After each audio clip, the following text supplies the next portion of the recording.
Well, welcome to the Good Leadership Podcast, the show that helps you lead with more clarity, confidence, and connection. My name is Charles Good, and today's guest is someone who understands the psychology of influence at the deepest level, not through theory, but through years of fieldwork, science, and human observation. This episode is the second part of my conversation with Joe Navarro, a former FBI special agent who has interrogated spies, briefed CEOs, trained military leaders, and written one of the most influential books on human behavior, What Everybody is Saying. He's a master at decoding those subtle cues that tell us when someone is anxious, confident, deceptive, or dialed in. And now he's bringing those insights to the leadership world. So, in this part of my conversation, we go beyond the basics and explore how nonverbal intelligence builds trust, reveals authenticity, and creates psychological safety. You will learn how to spot signals that others miss and how to send signals that align with your best leadership self. So, whether you're walking into boardrooms or building trust one on one, this episode will give you an edge that great leaders use to connect without even saying a word. Welcome to the Good Leadership Podcast, where we explore the stories, strategies, and insights of thought leaders who inspire us to think differently and lead better. Through candid conversations and expert perspectives, we dive into the challenges, breakthroughs, and practical lessons that shape exceptional leadership. You also say knowing to distinguish between comfort and discomfort, because that's such a huge thing in deception. And really, that's one of the most important behavioral markers to look for. So if you ask, what that comfort looks like, maybe it's contentment, maybe it's happiness, maybe it's relaxation. And those discomfort ones, they have different nonverbal markers, but that's such a critical baseline to observe. How do you get people to really get comfortable first? Because that's essential, right? When you're interrogating someone as much as you can, or just observing them, you want them to be as comfortable as possible before you go down the path of questioning some things that you're curious about, that they might be lying about, or you want more information regarding.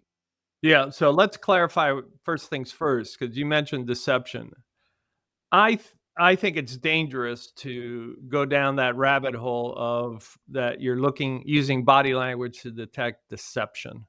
First of all, we know that most of us are no better than chance at it. And second of all, there's not a single behavior indicative of deception. So I don't teach it. I absolutely refuse to teach it because I think it can become very unethical. Oh, he touched his nose, he's lying. No, please, no. That's what I look for is if we use this paradigm, and you have to remember, I've been using this paradigm now, this model since the early 70s, 76, 77 was when I first started using it, that humans fairly much from the time we're born reveal in real time whether we're comfortable or uncomfortable, whether we're aggravated or not, confident or not. We're very, very binary, and it had to be simple. If you subscribe to the concept that a baby had to communicate simplistically, so it cries, you hold it, it cries, you hold it and feed it whatever to calm it down. Most humans are all day long doing things to maintain what's called homeostasis, this nice balance where, oh, that noise outside just startled me, and so it makes us nervous and tense, so we touch our faces or wring our hands, whatever. We're constantly adjusting to maintain homeostasis. When we are, as an investigator, I know I'm going to make people nervous because, I've got investigator written all over me. You're FBI agent, you have a badge and so forth. So how do you calm people down? But one of the ways to do it is, number one, don't stand directly in front of them because, primates use aggression by standing in front of each other. So we distance ourselves, we stand at angles or side by side. And I have to say, in most of the espionage cases that I worked, I always tried to sit at an angle to the suspect or right next to the suspect, which used to drive other agents crazy. But I said, my argument was why I don't want to see signs of stress just from me being in front of him. I want to see signs of psychological discomfort from the questions that I ask. And so if I ask a question, and so, I spend time talking with a calm voice, not making a lot of people are surprised at how little eye contact I would make with the suspects because eye contact it increases the blood pressure. So to calm things down, I would go in the other direction. So there's any number of things, and if you're really interested in how to conduct a good interview, in the book 3 Minutes to Doomsday, there's about 11 pages of how to do a good counterintelligence interview. But then, well, what do I look for? I ask questions that are to be expected. Where did you grow up? Where did you go to high school? How many people were in your graduating class? How much money do you get paid in your job or when you were in the military? Now I'm seeing the reactions to fairly benign questions. But then I will drop something on them, such as, did you ever take any classified documents home? And I look for their reaction.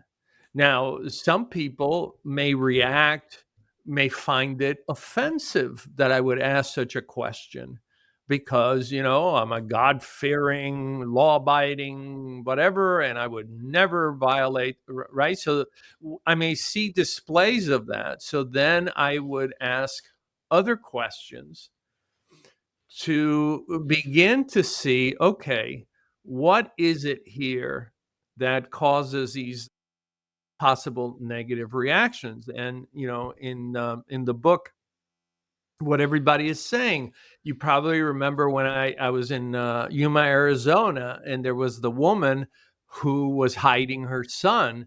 And so when I asked her, have you seen your son? And she said, no, I have not. And I said, is it possible that he's hiding in the house?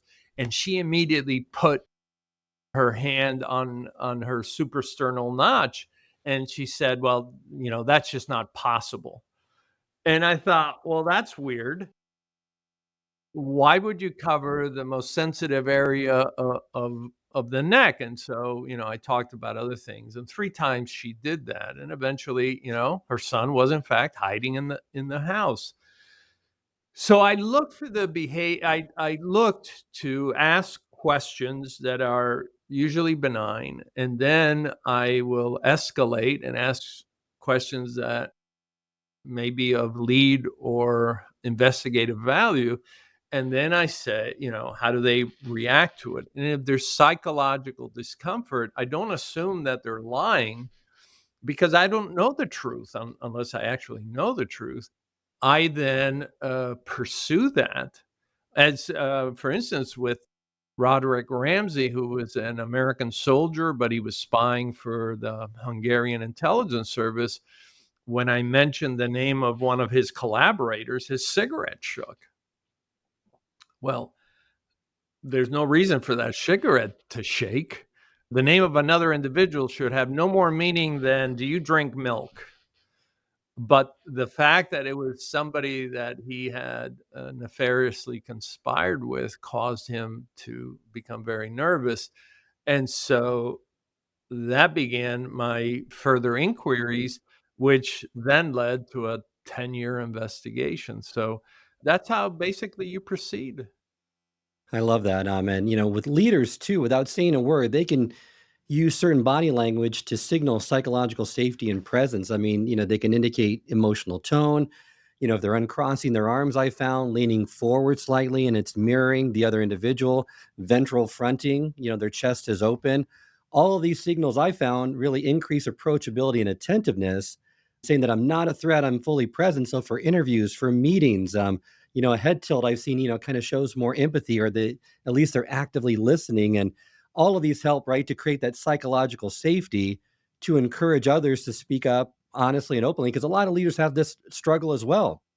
Yeah. You may find yourself the head of a company because you've quickly become successful, but nobody's taught you, well, what's a leader? What are the traits of a leader? Well, in fact, a good leader, if he wants everybody's attention, lowers his voice. That leaders have smooth gestures, right? So they're not frantic, but they have broader gestures. Like you said, the head tilt, which conveys that you're paying attention because we only expose our necks when we're very comfortable around each other. Even when you're standing and talking to someone in the hallway, you may not even think about it, but what communicates to other people that work for you that they're welcome to join you is not that you turn at the hip and say hi. It's the fact that your feet orient towards them, which is the final and definitive signal that says you may join us. So if you see two people talking to each other and their feet are facing each other, even though they turn to you and wave, it's not until their feet orient that you're truly welcome. And so for a leader who's trying to be welcoming to everybody, or come, this is a good story, come here. It's not so much the smile, but it's also the feet. And then of course, in negotiations, which is so much of that is about the nonverbals that we've talked about, but also, how do you de-escalate? So one of the easiest ways, because in any organization you're going to have emotions get out of control, is how do you de-escalate? So we know that by creating distance, standing at angles, lowering the voice, not making as much intense eye contact, that inevitably that helps to calm things down. So a lot of people find themselves all of a sudden in a leadership position, but nobody's ever taught them, well, what do I do with my hands and my head? And there's a few things you can put to use. And it's not about giving some sort of verbal edict. It's oftentimes more powerful to just come in and say, okay, boys, put the chairs down, knock it off. Well, now let's focus on the arms and hands, because those can be some of the most expressive tools in our nonverbal arsenal, and they signal everything from curiosity to confidence to confrontation. What do gestures like arms akimbo, hand steepling, and palms up tell us about someone's confidence or status? Yeah, well, arms akimbo, arms, elbows out, thumbs on the waist.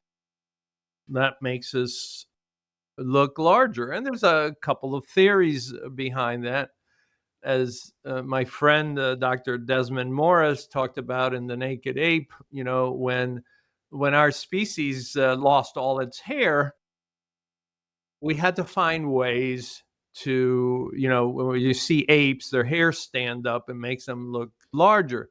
We had to find other ways. And one of those ways is to go with arms akimbo. You see a lot of law enforcement officers when they're standing around talking to each other. Military personnel will also do the same thing. It makes us look larger and more powerful. But, if you go to, I watch sometimes high school students running as they're waiting for everybody to get up, get on the running blocks. They all have their arms akimbo, which also can mean that I'm ready to go and so forth.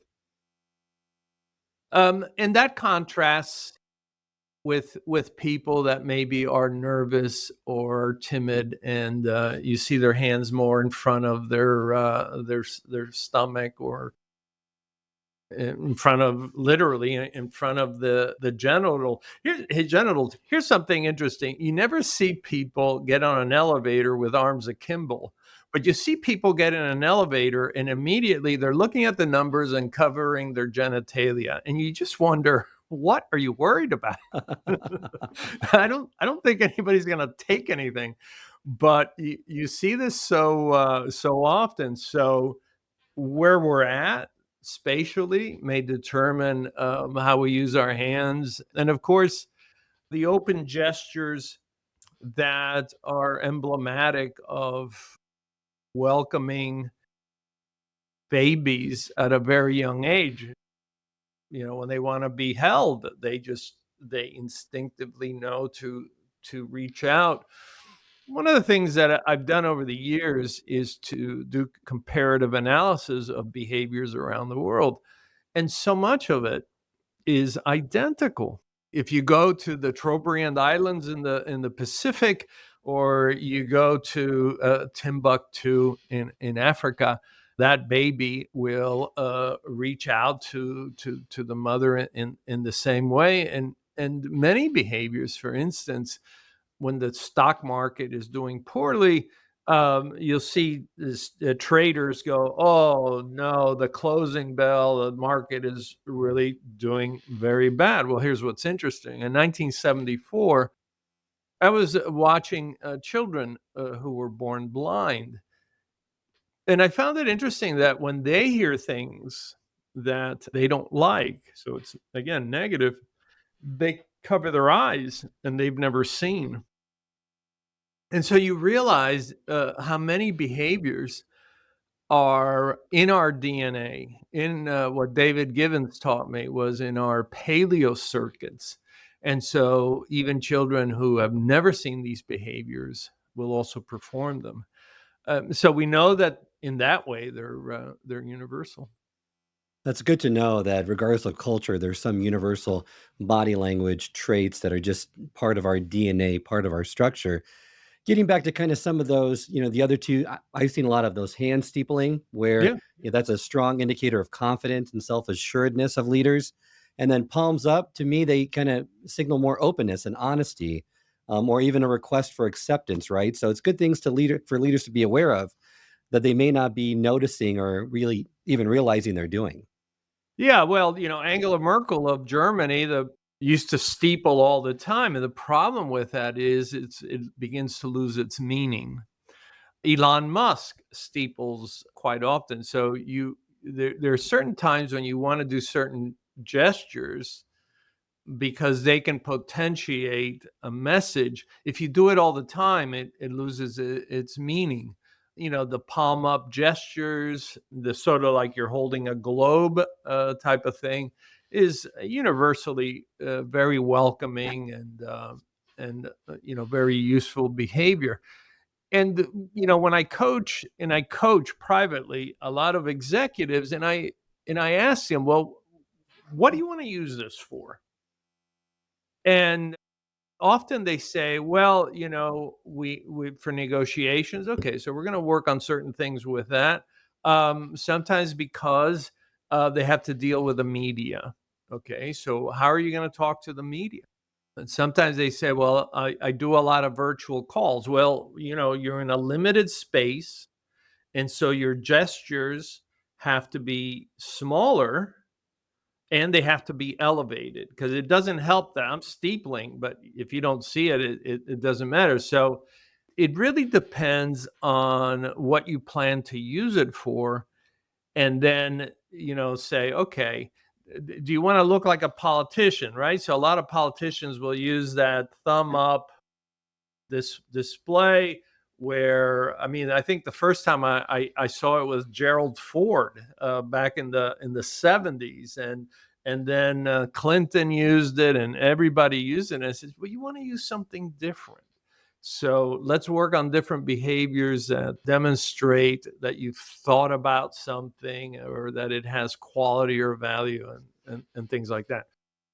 Or, you're going to be with attorneys after a trial or during a trial. The media sticks a microphone in your face and says, well, what about this, and what about that, and how do you want to come across? So a lot of times the gestures we use, the manner of communication, is really dependent on the location and the medium. And of course, now with virtual, I'll give you an example. The worst thing you can do in a virtual environment is hold still.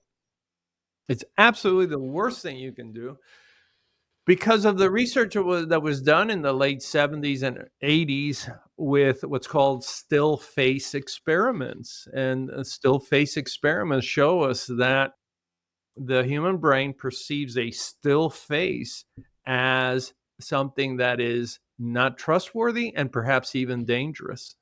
And so you think, well, there's 5 people on this call. I'll just sit there like this.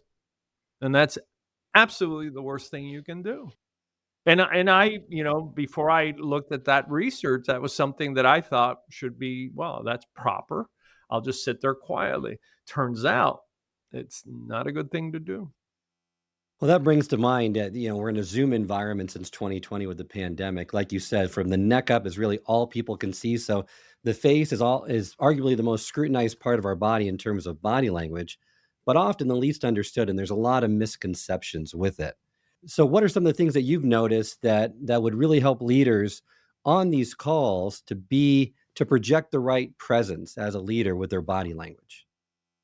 Yeah, the first thing I say to them is, you may have to wear makeup because the lights that are in your room and they're making your face too shiny. You may want to consider that.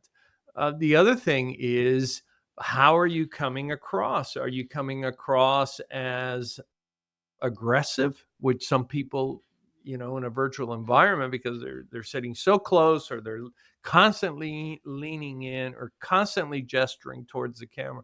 So, it's you have to self-evaluate and say, well, how do I look on this? If the ideal is, if you go back for the last 70 years, you had Walter Cronkite or some newscaster in the middle of the screen, well lit with makeup, a studio quality microphone, and their faces were never more than a fourth of the screen. Now think about that. That's what we were habituated on. Now, March, April 2020 comes along, and now we're thrust into this. People don't know exactly what distance to stand. And then complicating this, you have TikTok where people literally are this far away from their device. And that seems to be okay for young people, but not for my generation. So it becomes quite intricate. But you have to ask yourself, what is the purpose of this communication and what's going to create psychological comfort? Because the most important thing is face time. And one of the things that we learned in a virtual environment is that people could turn us off in a virtual environment a lot easier than when everybody was in the same room, and it would be embarrassing to say, "Oh, Charlie, you're boring. I'm out of here," and walk out. Well, nobody did that. But in a virtual environment, they'll put up pictures of themselves. They'll turn the camera off. They'll do all sorts of things. And one of the things we found, my company, JN Forensics, we did some research and found that many times people in a virtual environment were losing the audience in the first 7 minutes at levels that were unprecedented because of lack of quality. So the quality of the camera, right? So if you and I are probably using 4K cameras, but the cameras that often come with a device, the microphones, which make your voice actually go higher rather than lower, lighting, all those things affected how much time people were willing to devote. For organizations coming out with new products, especially in the financial sector, it was horrible. It was horrible because they were losing the key audience that they needed. So, it was an educational process. Get rid of that camera, get yourself a nicer camera, get yourself a studio quality microphone, get some ring lights, and up the production quality. Good insights. I also get this question a lot from a lot of new and emerging leaders. I have 60 seconds to make a great first impression, Charles. What's the single most important nonverbal message, or what should I focus on nonverbally to make sure that I'm making the right first impression? The answer that I always give is, well, the first thing you do is you go to the bathroom before you start that presentation and you look at what you look like. Because if you've got dried spittle in the corner of your mouth, if you've got nose hairs, I mean, I've seen everything. It's like, what are the distractors that are going to take away from the message? The other thing I say is never be in a situation where you haven't rehearsed what you're going to say. That's one thing I learned in the bureau. Every interview was rehearsed over and over again. And even if you're going to do what, most people call an elevator pitch, where you have 30 seconds or 20 seconds, rehearse it so that you don't hear yourself for the first time when it's the actual game. Learn to hear your own voice and say, "Hi, I'm Joe Navarro. You may have seen me earlier. I've got a great product. I'd like to introduce you to it. Here's my card. I'd love to come in. I promise I won't take more than 7 minutes of your time." Never say 5 minutes. Never say 10 minutes. Give them a number that is fixed, but it's different, which will go to a different part of the brain and say, I'd love to share that with you. But practice saying that. I see people, unless you're immensely clever, that they make no effort to rehearse what they're going to say, and then they stumble. So, this is kind of a little off topic, but if the world suddenly lost the ability to speak, but nonverbal communication remained, what's the one behavior you would want, especially leaders, to master first? Reaching out to others and putting your arm around them, because when everything else turns bad, what we seek is that comfort. And actually, there's been many studies where we looked at what happened to those Romanian children in the 70s and 80s that went untouched. They wanted to rear them scientifically. Those children grew up messed up because they didn't have the human touch. And under the conditions that you've described, something similar to that happened in Panama, where a group of children grew up without language and they developed their own. And remember that we humans evolved to impress each other from the time we're born, first with touch, which is our first language, and continues to be part of our language the rest of our lives. You probably remember during COVID how many pictures we saw of couples and children and parents hugging each other through plastic. Why were we doing that? Because it is essential for survival. So I would say, if everything else breaks down, just reaching out, helping hand. Well, and you've trained so many, I mean, you've trained FBI agents, executives, and everyday people. Love for you to kind of provide an example of what's the most powerful transformation you've seen in someone who's really truly learned to observe others well. Everything from a not elderly woman, but certainly late 50s, early 60s, who, while small of stature, wanted to be trained on how to be a little bit, people were literally just pushing her aside because she's very small. She doesn't weigh a lot, and she's elderly. And I remember looking at it or thinking about that challenge, and I'd say, okay, I'm not going to give you 10 behaviors. I just want you to do one. And as it turns out, it was that anytime she was confronted with something where she felt like they weren't treating her as an equal, I said, I want you to stand with your arms akimbo and look them straight in the face. And she told me that it started with, she lives in New York, the maintenance guy in her building. used to come in and say, yeah, I'll get to that later. And she said, no, you'll get to it now. And he began to change. And I've seen leaders who have achieved great things very quickly in their life because of technology. But when they would go to deal with bankers, they weren't taken very serious because they were so very young.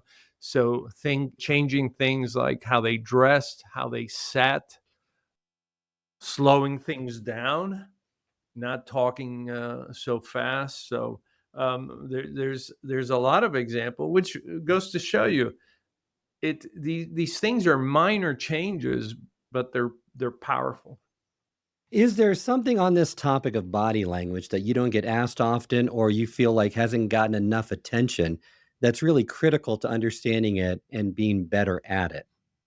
The one area that I wish people would focus on is that you can start your children at a very early age to focus on body language. And I did a very informal experiment the other day, which I've repeated many times, but I was with a client and his children, who are 5 and 6, came and wanted to say hi and so forth. And I said, do you mind if I do an experiment with them? And I had my slide presentation up and I put on one of the faces and I said, when you see that, how does it make you feel? And the children, remarkably, so the little boy said, well, I'd like it, but I'm not sure I trust him. And you begin to, and okay, and you, and I said, no, it's all right. And I said, okay, let's look at this photograph. And when they begin to look at it and you say, well, what is it that you're noticing? You can sharpen the focus of a child so that they pick up on these things even faster. We did this, I think we did a total of 10 photographs. The children were totally mesmerized. In fact, the father said, this is really helpful. But what it shows you is that it's never too early to begin to that and say, well, how do we show kindness? How do we show empathy? How do we show that we care? Right? So, care is how fast we act for the benefit of others. Well, you can teach children about the speed of reaction, which demonstrates just how much you care, versus indifference. Oh, he fell. You turn away. That's indifference. Running towards that child and helping him up demonstrates how much you care. So, why not begin to teach children this at a very early age and begin to turn them into good observers? Great insight. Well, as we wrap up, is there anything that you would want leaders to do if there was, a powerful nonverbal insight you want them to learn first? Well, what I would say is that as a leader, you're always being observed. And don't tell yourself that you're not. And if you come in and don't say good morning to everybody and you treat some of your employees differently than others, everybody will notice. The great leaders, whether in my lifetime or in other lifetimes, always make an effort to greet every employee, spend some time with them, to be accessible. You don't have to be buddy buddy with them, but if these are people you're seeing every day, you should make an effort, because nothing spoils the sentiments of the people you work with, like when you ignore employees. You're not approachable, you're not empathetic, and it doesn't take much effort. When I visit a building, I make friends with security, I make friends with the receptionists, the secretaries, the assistants, and that takes no effort. And yet I see people working in an organization and they like, well, I've never said hi to the security guy. You work in the same building. Why would you not do that? When oftentimes these are the people that can. I'll never forget an executive I was coaching, and he said, I always talk to the guy at the loading dock. And I go, why? He says, because my executives can't tell me how deliveries are going. They can't tell me when the cops are giving tickets for double parking in New York and it affects deliveries, but the guys in the loading dock can. And they'll tell you what's holding things up. So I say get out there, talk to the troops, make yourself accessible, and you will have a much better organization. Wonderful. Well, thank you so much for a great conversation today, Joe. You've helped us see that leadership isn't just about what we say, but how we show up, observe, and connect at the most human level. And thank you for sharing all this wisdom with us. Remind our listeners how they can get in contact with you, learn more about your work, and buy your great books. Well, thanks. Well, I'm fortunate enough to where I've had enough exposure that you can just look me up, Joe Navarro on the internet, or specifically joenavarro.net, and it'll take you right to my website and everything that is available. Wonderful. Well, for listeners who want to go deeper, make sure to check out Joe's books, especially What Everybody is Saying, and follow his work online. Until next time, keep your eyes open, your posture grounded, and your presence felt. Thank you. I hope this episode has provided you with valuable insights. If it has, I ask you to share it with someone who would also benefit from it. If you've been enjoying and gaining knowledge from this podcast, then subscribe to our YouTube channel, where you can find all the previous episodes of the podcast and additional learning resources.